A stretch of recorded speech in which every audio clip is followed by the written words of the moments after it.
अभी हम लोग यूनिट 8 के बारे में जानने वाले हैं। तो इसमें यूनिट 8 में पहली चीज़ है गैर पुस्तकीय सामग्री, या इसको बोलते हैं ग्रंथेतर सामग्री, नॉन बुक मटेरियल। ये क्या चीज़ होता है इसके बारे में हम लोग जानेंगे।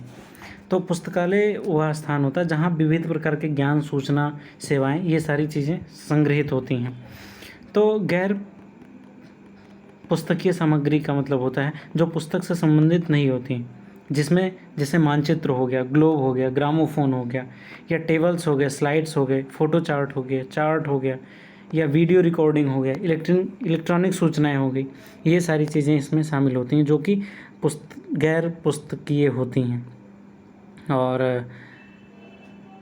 ये सारी चीज़ें होती हैं, और इसमें कई वृद्धि भी होती जा रही है। जैसे जैसे डिजिटल क्रांति हो रही है, इसमें वृद्धि भी हो रही है। तो इसका उद्भव कैसे हुआ, इसके बारे में हम लोग जान लेते हैं। प्राचीन काल में क्या होता था कि चट्टानों पे या पत्थरों पे, गीली मिट्टी पे, चर्मपत्रों पे, यहाँ सब हम लोग अपनी बातों को प्रदर्शित करते थे, सूचनाओं को रखते थे।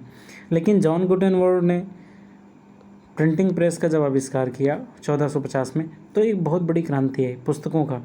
तो बाद में फिर माइक्रो फोटोग्राफी का आविष्कार हुआ। तो ये जब कैमरे वगैरह का आविष्कार हुआ, तो ये सारी चीज़ें ये गैर पुस्तकेतर चीज़ें हैं। उसके बाद फिर टीवी आया, रेडियो आया, तो उससे ऑडियो वगैरह की सारी चीज़ें आई। उसके बाद टेप, फिल्म, स्लाइड, ये सारी चीज़ें आने लगी। तो ये सारी चीज़ें गैर पुस्तकेतर हैं। अगला, इसकी उपयोगिता क्या है गैर पुस्तकीय सामग्री का, कि लाइब्रेरी को ऐसा माना जाता है कि सिर्फ उसमें पुस्तकें ही भरी जाती हैं। इसलिए ये टॉपिक आया कि क्या लाइब्रेरी सिर्फ पुस्तकों का भंडार है? नहीं। तो लाइब्रेरी किस चीज़ का भंडार है? अन्य चीज़ों का भी है, इसलिए ये टॉपिक छिड़ा। तो इसकी उपयोगिता क्या है? तो सबसे पहली है कि भंडारण के माध्यम के रूप में ये कम लागत में और विशाल सूचना को हम लोग भंडारित कर सकते हैं इसमें।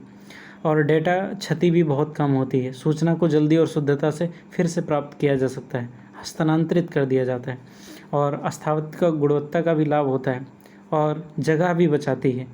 और किताबें तो जगह खा लेती हैं, जगह खाऊं होती हैं। सुरक्षा, अभिगम्यता, विश्वसनीयता, मितव्यता, ये आसानी से प्राप्ति भी होती हैं। दुर्लभ किताबें माइक्रोफॉर्म में संग्रहित की जाती हैं। तो ये सारी चीज़ें इसमें उपयोगिता हैं। बाधाएं क्या हैं इसके उपयोग में? तो कागज़ उन्मुख समाज में ज़्यादातर लोग माइक्रोफॉर्म या सूचना के स्क्रीन डिस्प्ले से परिचित नहीं होते हैं, तो उसके बदलाव को भी स्वीकार नहीं करते हैं। कई लोगों को मैंने कहते हुए सुना है कि फ़ोन पे पढ़ना बहुत मुश्किल काम है, लेकिन फ़ोन पे मूवी 20 देख लेंगे।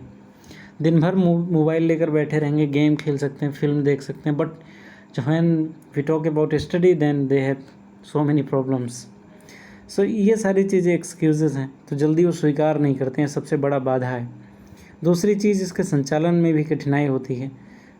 ये तो मैंने फ़ोन की बात की थी, वो कैटलॉगिंग का है, इंटरनेट का, ये सारी चीज़ें कैसे उसको किया जाए। अभी कोई रील वाली कैसेट मिल जाए तो हमें उसके लिए रील वाला कोई प्लेयर होना चाहिए, किस तरह से उसमें प्ले किया जाए। तो आँखों पे भी जोर पड़ता है, और इसमें उच्च लागत होती है। कंप्यूटर का दाम जानते हैं कितना ज़्यादा, लैपटॉप वगैरह। अच्छा लैपटॉप लाइब्रेरी के लेना हो तो कम से कम 30-40 हज़ार रुपये से ज़्यादा ही, और ऐसे 8-10 होने चाहिए। बड़ी लाइब्रेरी है तो 50-60 सभी लोगों के लिए। तो NBM का प्रयोग घर पे नहीं किया जा सकता है, क्योंकि ये बहुत ही महंगी चीज़ होती है, और इसका विशिष्ट उपकरणों की आवश्यकता होती है, और सूचना की पुनर्प्राप्ति करने में भी बाधाएं होती हैं। इसमें NBM, ये वाला क्वेश्चन पूछा गया है, NBM के विभिन्न प्रकारों को व्यक्त करना, और इसमें इसके प्रयोग में आने वाली समस्याओं को बताना है। तो पहला प्रकार है कार्टोग्राफिक सामग्रियाँ, जैसे एरियल चार्ट हो गए, पत्ती हो गया, या दूर संवेदी सूचकांक हो गए, एटलस हो गया, ग्लोब हो गया, चार्ट, मानचित्र, या ये सारी चीज़ें हो गई। ठीक है। मोशन फिल्म या वीडियो रिकॉर्डिंग्स हो गए, cassette, video cassette, disc, reel, ये सारी चीज़ें। ग्राफिक सामग्रियों में कला, मुद्रण, chart, film strip, kit, photography, picture, post, slide, ये सारी चीज़ें हो गई। हस्तलिपियाँ में हो गया वस्तुएं हो गई, बक्सा हो गया। संगीत के रूप में स्वर,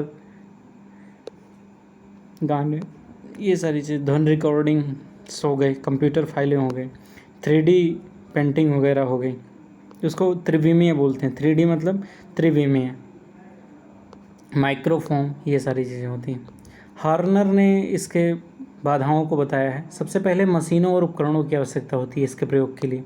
विशिष्ट ज्ञान की भी ज़रूरत होती है। अगला, ये बहुत ही दुर्लभ होता है, मूल्यवान होता है और बहुत ही जल्दी ख़राब भी हो सकता है अगर ठीक से यूज़ ना किया जाए। पांडुलिपियाँ बहुत ही दुर्लभ सामग्री होती हैं। वहीं स्लाइड्स और ये सारी चीज़ें बहुत ही भंजनशील, मतलब बहुत ही जल्दी नष्ट होने वाली, और इसके लिए विशेष शब्द कोशों की भी ज़रूरत होती है। इसका कोई समान मुख पृष्ठ नहीं होता है। फाइलों का क्या, फाइलें नाम से ही सेव की जाती हैं, तो किताबें तो शीर्षक से होती हैं, लेकिन फाइलों का क्या भरोसा। कैसेट रखा हुआ तो कैसे पता चलेगा कि ये किस चीज़ का कैसेट है अगर उस पर कुछ लिखा ना हो, और कहीं पेपर से निकल गया तो सारा गया काम से। इसकी पहचान हेतु ग्रंथ सूचियों की आवश्यकता होती है, और गैर पुस्तकीय सामग्री का वर्गीकरण, सूचीकरण नहीं किया जाता है, और सामग्रियों का मिश्रण होना संभव है। सारा कैसेट एक दूसरे में मिल गया। अंतर्राष्ट्रीय स्वरूप के कारण सामान्य सामग्री की अपेक्षा इस प्रकार की सामग्री को विदेशी भाषाओं के भी ज्ञान जरूरी है। मोबाइल चलाना आसान काम नहीं है, अंग्रेजी जानना ज़रूरी है।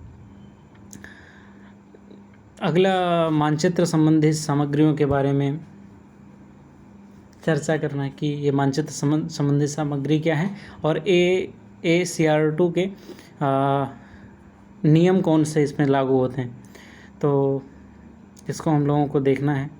तो मानचित्र क्या होता है कि किसी भी पृथ्वी के किसी भी भाग का, धरातलीय भाग का एक निश्चित पैमाने के साथ किसी भी कागज़ पे, कपड़े पे या किसी फ्लोर पे निश्चित माप के अनुसार उस चीज़ का स्केच बना देना, उस चीज़ को ड्रॉ कर देना, धरातलीय भाग को, उसी को बोलते हैं मानचित्र। तो उसमें नियम बताए गए हैं। एक चार्ट, एटलस, ग्लोब, मानचित्र, ये सारी चीज़ें इसमें आती हैं। तो इसमें नियम बताए गए हैं कि मानचित्रकार जो होता है वो इसके लेखक होते हैं, और ये मानचित्र के निर्माण के लिए उत्तरदायी होता है। तो मानचित्र जो बनेगा इसके नाम से बनेगा, या अगर लेखक का नाम नहीं है तो संस्था का नाम होना चाहिए, जैसे ऑक्सफोर्ड डिक्शनरी, ऑक्सफोर्ड एटलस हो गया, स्कूल एटलस हो गया, ये सारी चीज़ें।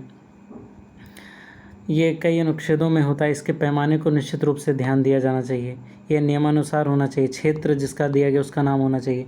और इसमें क्या होता है कि एक स्केल होता है, जैसे यहाँ पे लिखा हुआ है 1/36000000, इसको स्केल बोलते हैं। जो लोग जियोग्राफी पढ़े होंगे कभी, वो स्केल वगैरह के बारे में जानते हैं। बहुत ही शानदार चीज़ होता है स्केल। इसी के आधार पे सारे मानचित्र बनाए जाते हैं। जो हमारा वो मैप वगैरह होता है, इसी के आधार पे बनाया जाता है। मज़ेदार सब्जेक्ट है ज्योग्राफी, पढ़ना चाहिए। एक से अधिक मानचित्र या अधिक पृष्ठों की संख्या दी हुई नहीं चाहिए। रंग बिरंगे चीज़ें होनी चाहिए और परिमाप होना चाहिए। ये सारी चीज़ें इसमें बताई गई। तो मानचित्र का ये प्रारूप भी है, ये दिया गया। आप इस तरह से लिख सकते हो, जैसे वेस्ट बंगाल का है मानचित्र, तो उसका ये स्केल दे दिया, तो इसमें बता दिया डिपार्टमेंट ऑफ टूरिज़्म, तो tourism map of West Bengal, map edited by एक घोष, स्केल इतना, और कोलकाता गवर्नमेंट प्रिंटिंग प्रेस, ये सारी चीज़ें लिख करके इसमें भर देना है। ऐसे ही ये ध्वनि अभिलेख का भी है, उसके नियमों को भी हम लोग ऐसे बता सकते हैं कि इसमें रचनाकार का नाम होना चाहिए, शीर्षक का नाम होना चाहिए, कौन से वाद्य यंत्र प्रयोग किए गए, ये सारी चीज़ें, उसके नियम कौन कौन से होने चाहिए, ये सब आप लोग कर लेना। और इसमें फेयरवेल माई है, और रिकॉर्डिंग किस तरह से हुआ, कहाँ हुआ, ये सारी चीज़ें हम लोग इस तरह से चार्ट बना के कर सकते हैं। लास्ट टॉपिक बचता है RDA, resource description and access. तो एक डिजिटल संसार के लिए एक नए संसाधन विवरण और अभिगम डिज़ाइन के रूप में इसको विकसित किया गया है, और इसमें ये बहुत ही लचीला होता है, और इसमें एनालॉग और डिजिटल की सुविधा होती है। डेटा, एक जो नई उभरती डेटाबेस संरचनाओं के लिए आसानी से अनुकूलन है, और इसमें मौजूदा रिकॉर्ड इसमें शामिल होते हैं। संसाधन विवरण और अधिगम, रिसोर्स डिस्क्रिप्शन और एक्सेस, ये चीज़ है। और इसका जो उद्देश्य है वो व्यापक है, स्थिर है, स्पष्ट है, तर्कसंगत, अनुकूल, उपयोग में सरल, ये सारी चीज़ें हैं। और इसकी विशेषताएं हैं कि वेब वातावरण में RDA एक ऑनलाइन उत्पाद के रूप में डिज़ाइन किया गया। ये सारी चीज़ें हैं RDA के बारे में। इसका जो उद्देश्य है संसाधन विवरण के लिए है, एक नया मानक डिज़ाइन तैयार करने के लिए है। तो ये सारी चीज़ें, तो ये हमारा 2 to 3 का ब्लॉक 2 कंप्लीट होता है। Thank you.